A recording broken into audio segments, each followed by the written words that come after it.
Yeah, that's us on to another week. These weeks are absolutely flying over. It's now July, which is crazy. It only felt like yesterday it was the start of the year, but that's a story from the day. So yeah, today's workshop vlog, I'll be doing that. We'll start off with Dale. He's prepping on the imports. We'll go and see Trevor's car, which is getting a bit of work, some cool coilovers. We'll go and see Luca's car, which is getting a 4.25. That's a model year 18 car as well, quite a clean thing. And then updates on Nathan Lang, and we'll see Matty in the engine room as well, see updates for him. But yeah, let's go and see Dale, start off there. So in the background, got an amazing S8, which Dale in the background there is going to town with, getting his car all prepped and ready for sale. This is the one with the Crans two-piece split rims, which are worth a lot of money. I think these suit the car really nicely. Obviously these are on factory air, so you can have it lifted, lowered. You can, I believe, don't quote me on this, you can take a certain element out which drops the car right down to the ground, so you can make it a bit more VIP stance look. But the condition of this car here is just sublime. Excellent car, this one. A great driver, the S8 as well. Extremely reliable, regardless of all the options that these cars have. Double glazing. You've got a fantastic stereo in these. I believe these are like six or seven grand option. But yeah, these cars are absolutely incredible. So let's have a quick look around this. So there you go, you see Dale there, starting the polishing process. But yeah, this car is just absolutely incredible. These wheels are something to behold with as well. Very nice in person. But like I always say, these are always fully kitted.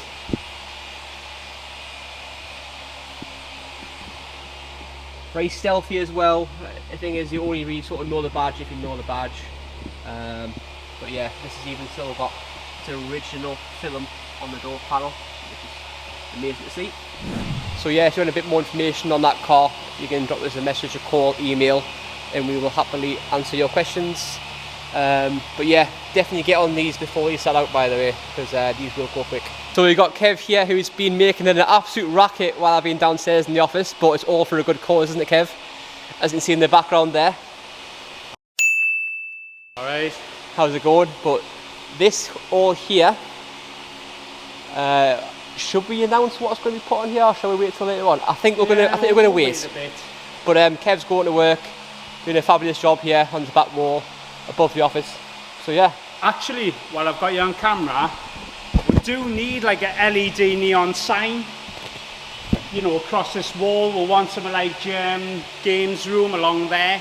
So if there's any sign writers out there that can make a nice acrylic LED neon sign, you can see we've got a massive real estate along here. It's a lot of space. It's going to be at least... Yeah, it's over 12 metres. Yeah, obviously we're going to have stuff on here, but you know, we've got a good place for a big sign. So shout out any companies, you know, get in touch with jmimports, tag JURGEN, see if you can hook them up with a nice sign to go along there. There you go. It's a perfect opportunity for a company in that field to do their work. So cheers, Kev. I'll let you get back to it, and yeah. So yeah, and the next car here is Trevor's R35 GT-R, which Rich is working on here at the minute. He is changing the intercooler, as obviously you'll know if you're a GT-R owner. A lot of these intercoolers now do swell and leak. This is the case with these ones, unfortunately. So he's now got a new aftermarket option, and Richard's installed it there. So Richard, how has it been? Yeah, it's been good. There's quite a lot of oil residue around the old intercoolers. Yep. So obviously we've just we've replaced them, got upgraded unit, and just new silicone hoses. It's getting air filters at the same time. And we've been raising the height of the BC coilovers that were fitted. Which I'm pleasantly surprised by mine, because obviously I'm a bit more of a KW Olin's guy, but these ERs, for the price point that they are, and what they offer, the adjustability, and to fast road the track, I don't think you can beat them for the price. No. We've been out in the car, we've done a lot of testing. Obviously this is now set up to a fast road geo, and yeah, the car drive's perfect. Yeah, no, it's nice, like. So yeah, obviously just to note on the intercooler as well, a lot of these journal bearing turbo cars do pass a little bit of oil over time, so it's not uncommon that we see it there. But yeah, it's now in the final stages of getting that put that on. We also have had customer supplied carbon here, but unfortunately like a lot of carbon, even though you can manipulate it. Unfortunately, it doesn't fit as nice as we like it, so we are going to refer to the customer and see what he wants to do there. But yeah, Trevor's car's almost there, and this will be a pretty cool beast once it's all done. So, cheers Rich, top job as always. So yeah, now with Red Dog, who is also with Richard, tackling this S5 here. These are notoriously bad to fit this exhaust. There's not a whole lot of space. Left-hand drive cars, I think, are easier, but there's a lot of sort of manipulation, moving. But yeah, they're a total fight to get in. But this is pretty much done now. And yeah, here's Red Dog. How's it going? Hello, you alright? You enjoying yourself? Yes, we've been working on the S5, obviously fitted down pipes to it to make up his original already performance exhaust he has on here, so it should give it the extra power that he's really looking for. Yeah, but yeah, like I said before, it's a bit of a fight these on there. It's been tricky to do. Obviously, normally you would take the gearbox off to do this job, but we've kind of got around it by removing other parts to get in there. But it's been a series of wobble bars and UJs and crow's feet, obviously, to try and get the nuts and bolts, but we've managed it, we've done it, we've got them on there. So light work for Mr. Fabrication, isn't it? well, kind of, yeah. So now with Luca's car in here in the background, which is in for our 4.25 package. Matty's also done the bell housing, which needed doing, it was showing signs of play, so that's now in, making really good progress in this car. But yeah, this is a model year 18. It's only done 23,000 miles well, so it's a nice, clean, original example, which is just getting some extra spice. 4.25. These cars drive awesome with that power as well. So now with Matty, who does a lot of these bell housings on these cars now, so they are quite common failures, aren't they? Very common failures on these. Like, this car's got 20,000 miles and it's already failed. It's so common. I've done, I think, 4 or 5 in the past 2 months. Yeah.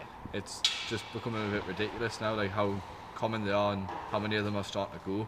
But man of experience now, so getting you in out with some good times. So top job, Matty, as always. And this is, like I say, is 4.25, so we'll be see you next week, and yeah, it'll be good.